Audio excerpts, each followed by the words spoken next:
On your Tuesday episode of Locked On Raptors, one small loss in a string of many small losses, but one major win for Darko Rajakovic and his system.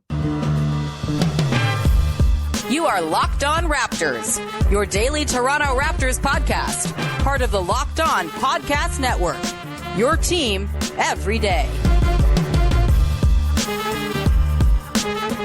Hey, what's going on? And welcome to another episode of Locked On Raptors, part of the Locked On Podcast Network, your team every day. It is Tuesday, March the 26th, and I'm your host, Sean Woodley. I've been covering the Toronto Raptors now for 10 seasons on various platforms. You can find all my work over on the Hell website at Woodley Sean. You can find the show on Instagram at Locked On Raptors. And of course, you can join us in the Locked On Raptors Discord server, baby. The link is in the description of the podcast. It's a great place to come hang out, talk about your favorite basketball team, talk about March Madness, talk about movies, talk about food, talk about whatever you want to talk about with sickos just like you who love this here podcast. Again, it's free to join. As always, a link in the description of the show. You can also find the show for free wherever you get your podcasts on the audio side of things. Follow, subscribe, rate, review, tell a friend, all the stuff you can do to support the podcast in your audio app of choice. You should do that. It's much appreciated when you do that. Makes us feel good, makes me feel good, makes the ego skyrocket, makes the algorithm go nuts and all that jazz. Of course, we're on YouTube as well.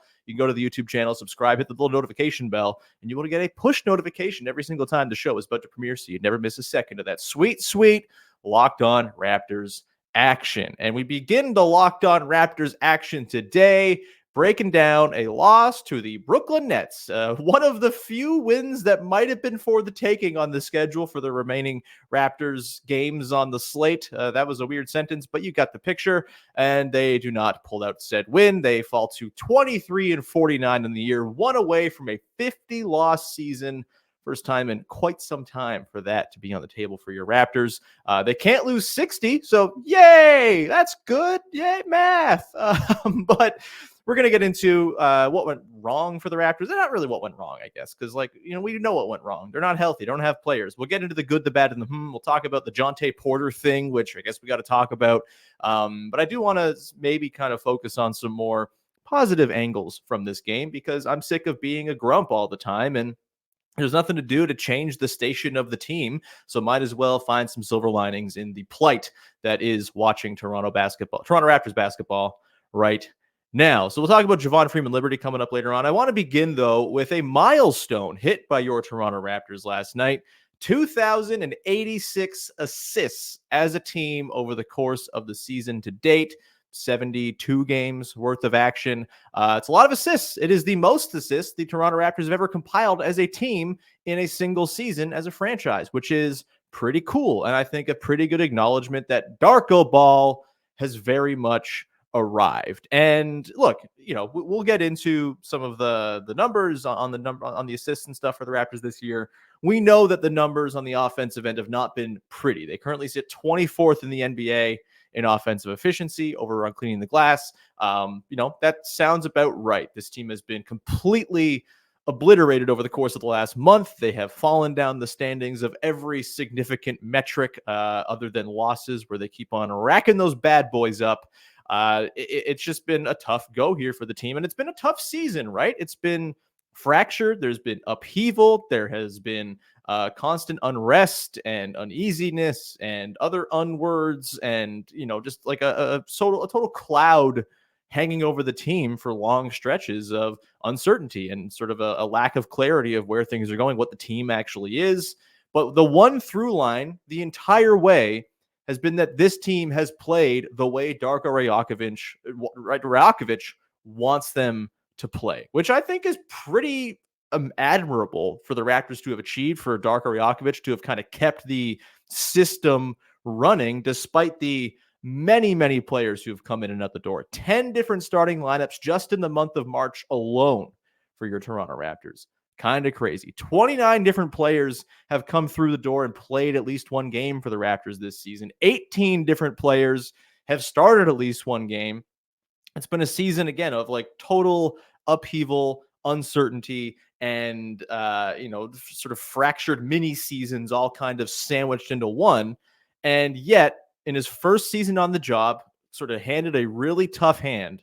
Darko Rajakovic has managed to have this team play the way he wants them to play throughout the year. And it would be really easy right now for this team with so little in the way of guys who are guaranteed to be on next year's team. It would be so easy for it to devolve into sort of trading hero ball right now, right? Like different guys just trying to make their point, make their mark, carve their way into the league, pending UFAs, guys fighting on the fringes of the NBA to just get into NBA jobs on a team where there is plenty of opportunity. You could totally see a world in which this team devolves into a sort of Houston Rockets of last year-esque mess where there's just no direction. There's no plan. It's just guys out there heaving up shots, playing like it's a YMCA run. And that has just not been the case. They have, throughout the entire season, all the different iterations of this team, maintained the ball movement heavy system, the cutting, the using the bigs at the elbows, and sort of slotting different guys in and out of those roles all season long. But the one through line has been, this is how we play. If you're not going to play this way, you're not going to play. And I think it's just been a real testament to the coaching staff that they've been able to kind of keep the hands on the reins, despite what a nightmare season this has been start to finish. A lot of teams under these circumstances would completely dissolve into like a chaos, just total chaos ball. And I think you're seeing it, frankly, with the team they played last night, the Brooklyn Nets, who unquestionably right now have way more talent on hand than the Raptors do. But ever since like the middle of the season where they had that bizarro game against the Bucks where they like rested guys like they're some sort of title contender needing to prepare their guys for the postseason rigors, ever since that game, Jacques Vaughn got fired. The team has not played connected whatsoever. The team is loaded with dudes who just want to call their own number, from Cam Thomas to, Dennis Schroeder now, Spencer Dinwiddie before. Like, this was not a connected basketball team. And they frankly vastly underperformed compared to their talent. They're 27-45. I don't think they're any great shakes, but they have enough like competent NBA players on the roster that they should have been something a little bit closer to average, a little bit closer to the Atlanta Hawks in the standings in the race for the play-in, but they've just not been. And I think that speaks to something that the Raptors have been able to sort of have and instill that the Nets simply were not. And a lot of teams of that ilk that just kind of have nothing to play for tend to fall into. The Hornets are like this. The Wizards are like this. Teams that just have no direction whatsoever, no defined way of wanting to play. And if you're looking for optimism going into next season, the fact that the Raptors have been able to maintain this system where they are so just like enforcing ball movement, next decision, make the right play in the sequence to get yourselves a good shot. Right now the players executing the system are not scoring. They're not hitting and they're not sort of executing at the level you want to see, but that's because they're not so talented. When you have more talented guys in there playing the way that the Raptors have prescribed that they want to play, it's going to lead to better results. And we've seen it throughout the season, right? This isn't a season of tiny little samples and sort of gleaning what you can from little moments of, oh, that looked pretty interesting for a hot second there before a disaster befell the team, or, oh, that looked interesting before this guy got traded. Even before the very first trade of OG Anunoby, that offense that the Raptors had with the Dennis Schroeder starting five was kind of miserable. But starting like mid-November to the time OG got traded, they had actually kind of rounded into form. They were not sort of getting stuck and bogged down in the half court. They were playing the system within tight confines because of a lack of spacing and sort of downhill creation from the guard spot. And pull up 3-point shooting as well would be pretty damn helpful in that early stage of the season too. But they were still playing within the system that they wanted to play. And again, it's not that assists lead to offensive production, right? That's just not how it works. There's very little through line of, oh, this playmaking is leading to this winning. This, eager ball movement is leading to, X number of wins on the board. But there are certain benefits to playing this way. I think, number one, when you play this way, I think it definitely has impact on like the connectedness of the team. I think it makes it so, look, everyone wants to touch the ball. These guys are pros. They've been the best player on their teams their entire lives before coming to the NBA. Everyone wants to be involved. Everyone wants to feel like they can have the ball in their hands and do something with it. And the Raptors offense empowers guys to go ahead and do that. I think that's a valuable thing for maintaining the connectivity, the chemistry of a team over the course of an 82-game grind. It's a lot harder. And we saw this with last year's Raptors when the offense boils down to, well, that guy's going to go ISO or post up, and then everything's going to flow out of that. You may get a touch, you may not. Just kind of stand there and see what happens. Like that's just not the way the Raptors have played this season. I think that's been a serious step up. And also, it doesn't correlate to wins necessarily, but it does correlate to a far more watchable product. And look, the team is not very watchable right now because no one's finishing the ends of these beautiful sequences of passing. But for the most part, this team has been more watchable than last year's team was. When they were healthy, they were eminently watchable in the stretches where they had Quickly and Barrett and Barnes all together, either before the Pascal trade or in the stretch after the Pascal trade, after the deadline, where they looked like they were finding something before Scotty got hurt. There have been little pockets where you've seen the results match the beautiful process the team has put together, and you would think that it's only going to get better. That stretch after they got Quickly and Barrett, I believe the Raptors were like 6th in offense for a 3-week stretch before Pascal got traded. And then they were about 15th or so, 14th or so when post Pascal trade, post deadline, where they kind of figured out what their team was and everything, it was sort of falling into place. The team was making real strides on offense. So I think you've seen that, the system can work, and it's not translating to great ball right now, but it certainly can when you have more talented players in there and sort of more guys with runway to play with one another and learn one another, because that's what the system requires as well, is kind of knowing the beats and rhythms of the guys you want to play with. So yeah, to put a bow on it, franchise record for assists in a season. Very cool. A big win for Darko Ball. The number 2 in assist percentage this season, number 6 in assist to turnover ratio.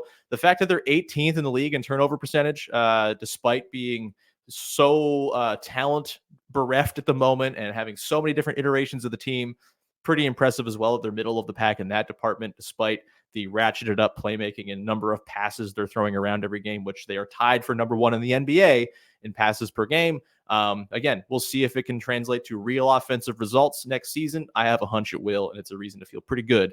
They've kept the system intact all season long, which is kind of an achievement considering what a nightmare the season has been on the whole. We'll come back on the other side, talk about a guy who popped last night against the Nets. We're not going to get into the X's and O's of why they lost to the Nets 96-88, because that's not interesting and it's kind of depressing. So we'll just get into a guy who popped. It's Javon Freeman-Liberty. We'll talk about that coming up in just one sec.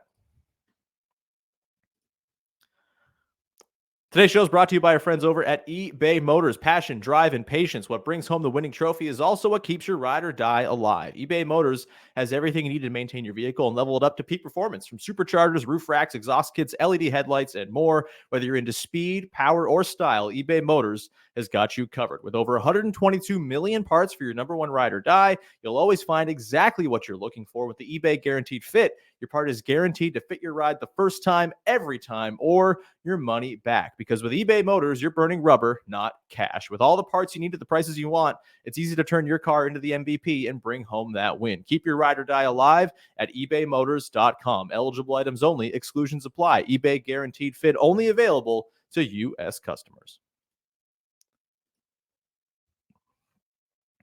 Back at it here on your Tuesday episode of Locked On Raptors, digging into a guy who I thought really showed out last night in his 29 minutes of action, starting his 2nd straight game, and a guy who I think should be starting every game from now to the end of the season, or at least every game that Emmanuel Quickly is not available for. And hell, maybe even those games too.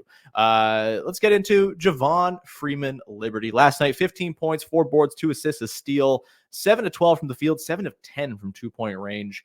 A really nice game from Javon Freeman-Liberty, who got back in the starting lineup again for the 2nd straight game.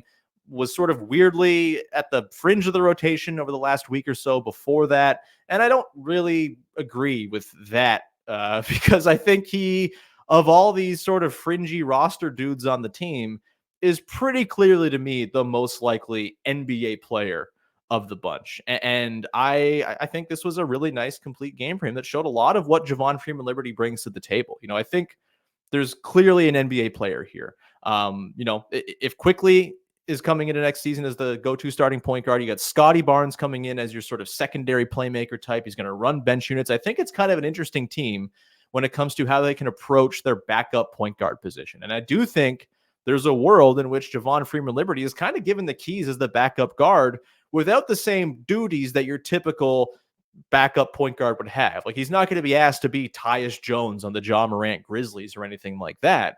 And you probably want to have a little more guard insulation. Just, it can't ever hurt to have too many guards, all that stuff.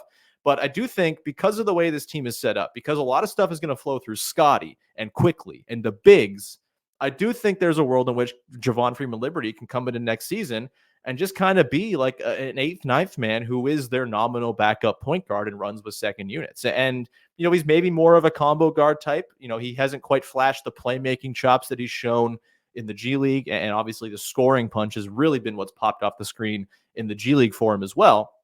But I think there's some interesting stuff here for a point guard to have. He's big, right? He's like 6'4".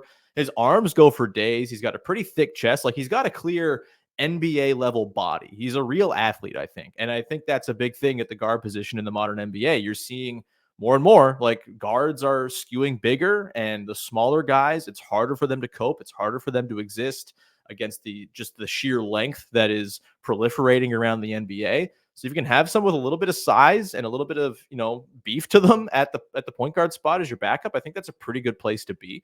I think he's also like a pretty good defender. He slides his feet super well, tries really hard, stays massive, right? He's like a coach's dream.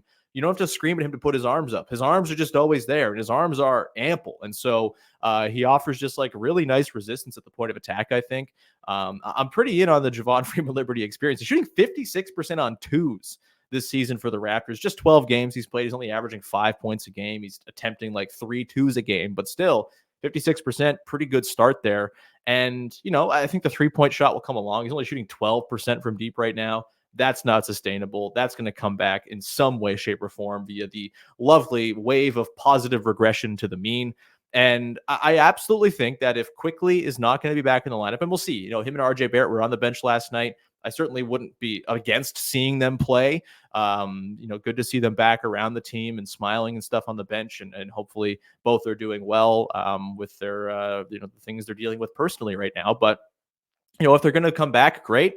Obviously, you start Quickly and you start Barrett and you play them, and JFL comes off the bench. But if they're just going to let those guys hang out and not play the rest of the season, I have no idea what their plan is there. Again, I'd prefer to just see the good players play basketball to make the last 10 games somewhat palatable. But if it is going to be this crew they have, I think Javon Freeman-Liberty needs to start. I think he needs to play like 30 minutes. I think you should be treating him very similarly to how you're treating Ochai Agbaji. I think, Agbaji obviously has a bit more track record as an NBA player, but his track record is not exactly sterling. And I think Javon Freeman-Liberty, despite being a little bit older, I think he kind of has the makeup and the profile of a guy who can go from being one of those G League studs to being like a pretty decent, back end of the rotation NBA quality player. And this is all about seeing who can be those guys for you next season. We know who the core guys are going to be on next year's team. You would assume they're going to try to make an addition of some kind, whether it's via free agency, whether it's via a trade, something like that. There's going to be draft picks coming in. So there's going to be those sort of in-between rotation spots filled, but spots 8, 9, 10, like I think those are up for grabs, and you should be using this back part of the season. If it's going to be used for anything, it might as well be to see, okay, like who are the guys with the best shots and give them those looks. I don't think, for example, like Kobe Simmons, who, had a nice debut last night, 7 points, hit a 3-6 overall, not so bad. But, he's a little longer in the tooth, been around a little longer than Javon Freeman-Liberty has. I think it's probably unlikely he's a long-term NBA player, but I think JFL, of all these guys, and look, I am like usually very resistant to the idea of any sort of G League or two-way guy being that special guy who's going to hit. But I do think JFL has the best shot of really any of these guys the Raptors have had over the last couple seasons of being a legitimate NBA player who sticks around. He's obviously got the contract going into next year too with the partial guarantee, and it'll be fully guaranteed if he makes the team, I believe is the sort of language of the deal. I think there's something here, and I was really encouraged to see him play last night. The rim pressure he was getting was pretty nice, and that Nets team, for all their foibles, and there are many, they've got some real rim protection on that team. Day'Ron Sharpe had a couple super loud blocks, or had one really loud block, that is. Nick Claxton is just like kind of always there, arms for days, constantly contesting shots. We know what a good defender he is.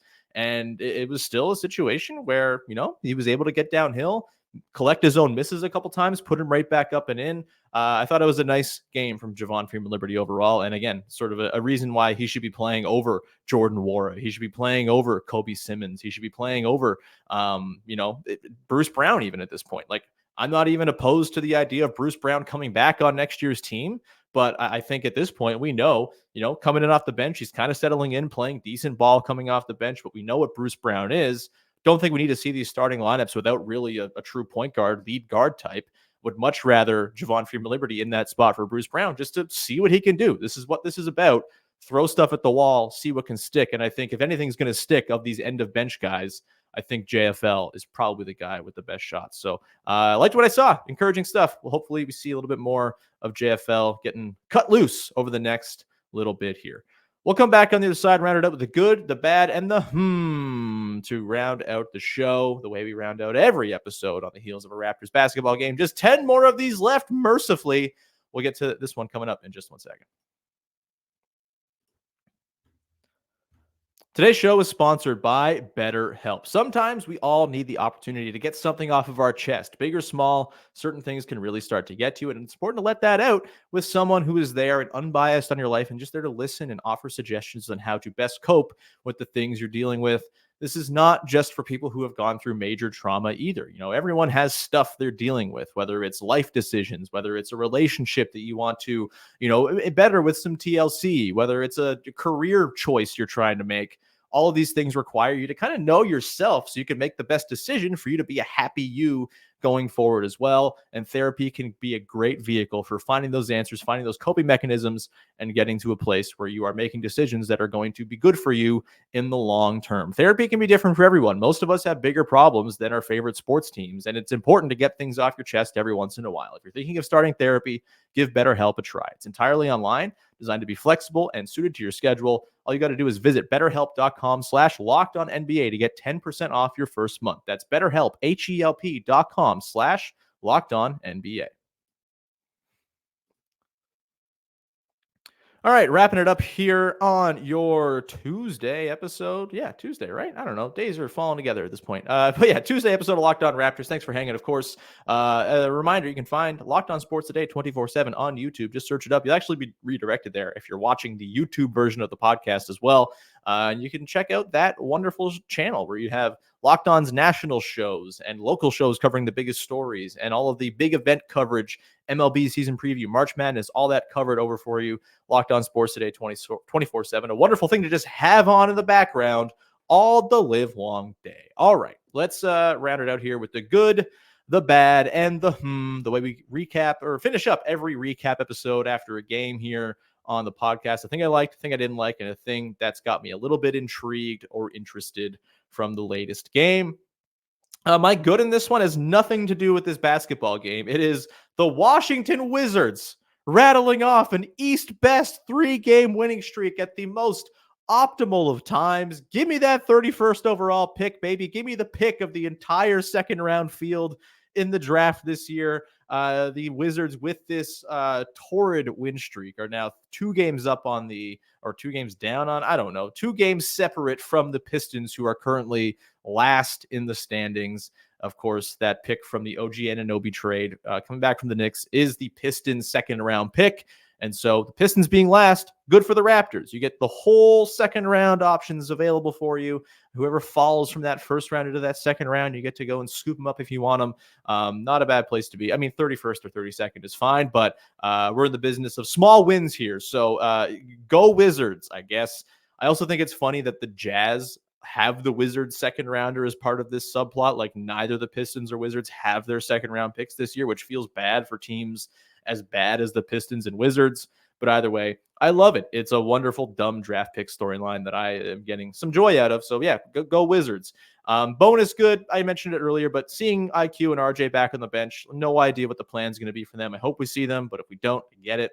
But yeah, it's nice to see them back with the team, smiling, laughing, doing that stuff. I know it's been a tough go for both of them of late, so very good to see them back, and hopefully we see them back in the uniform sometime soon. I don't want to have gone, like 8 months or 6 months, however long it'll be before October, without seeing RJ Barrett and Emmanuel quickly play basketball for the Toronto Raptors. It's pretty fun watching them play basketball for the Toronto Raptors.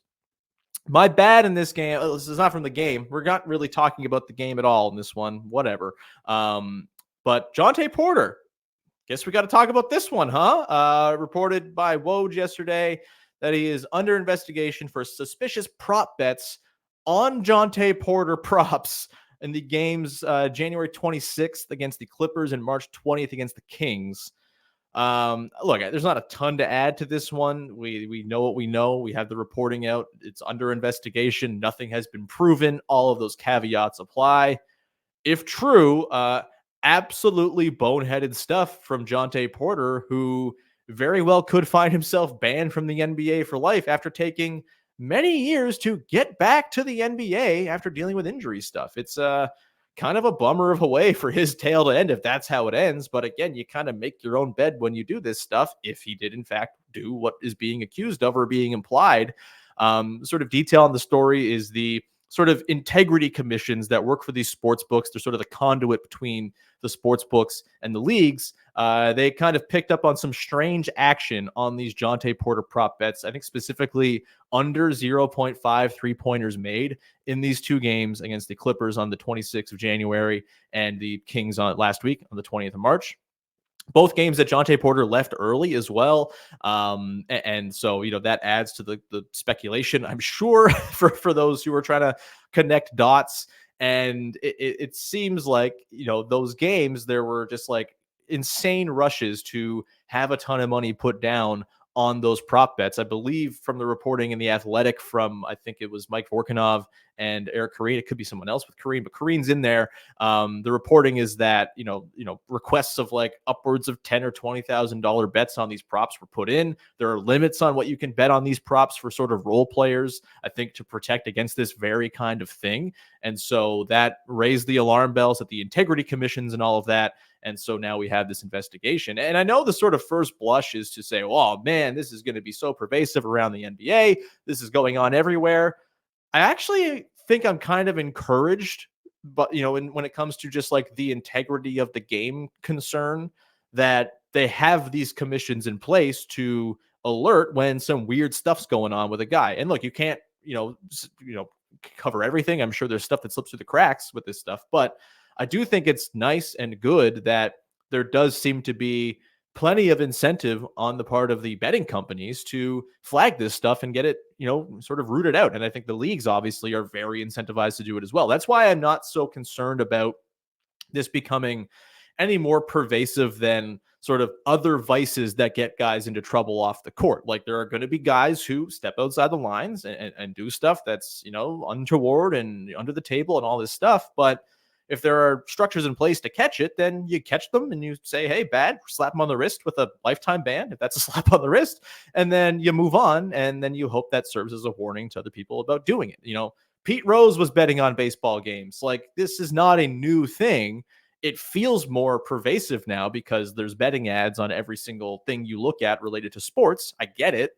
But I think, as far as a ratio of amount of betting content there is to number of players being caught up in betting scandals, I think it's actually a pretty decent ratio we're working with right here. So I'm not all that concerned about like the grander scheme implications of the Jontay Porter case. I think it's good that if true, he's been caught and something will go down. It sucks that this is just like another strange layer to a bizarre season for the Raptors. And I don't think it hurts them on the court necessarily if he's not around. He would have been nothing better than like a nice third big if he were to stick around on the team long term. I think the lack of 2-point shooting ability, 45% on twos. He should have taken the under on twos made, I think, maybe in some of these games for looking for, things to joke about. Can't hit twos. He's not a very good defender. Can't slide his feet super well. He's pretty slow. Can't get up vertically, all that stuff.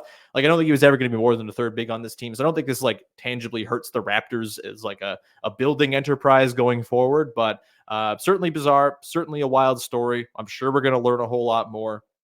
Don't have a whole lot else. Glad he got caught if it's true. And, it's a real loss for the bet on yourself hive, I suppose. Last thing, we got the and my is simply, are the Toronto Raptors going to win another basketball game this season? They've lost 11 in a row. They have a chance to extend this losing streak to 21 if, in fact, they lose out the rest of the way.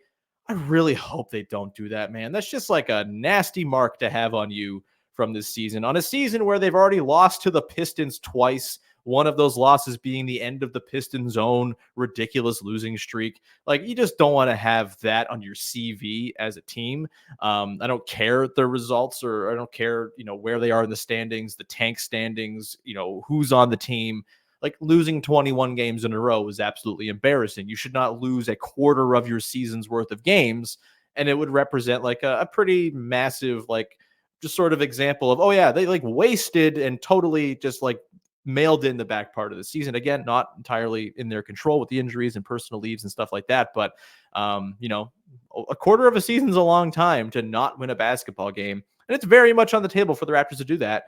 I think that sucks. They play the Knicks tomorrow night. Probably going to lose that. They play the Sixers the 31st. Maybe you win that because they don't have Embiid, but the Sixers are picking up some wins here and there. They're probably going to beat the Raptors. Tyrese Maxey alone is enough to beat the Raptors, I would assume. He's been that in the past, even when Embiid's been healthy, because Tyrese Maxey is really good and it's annoying.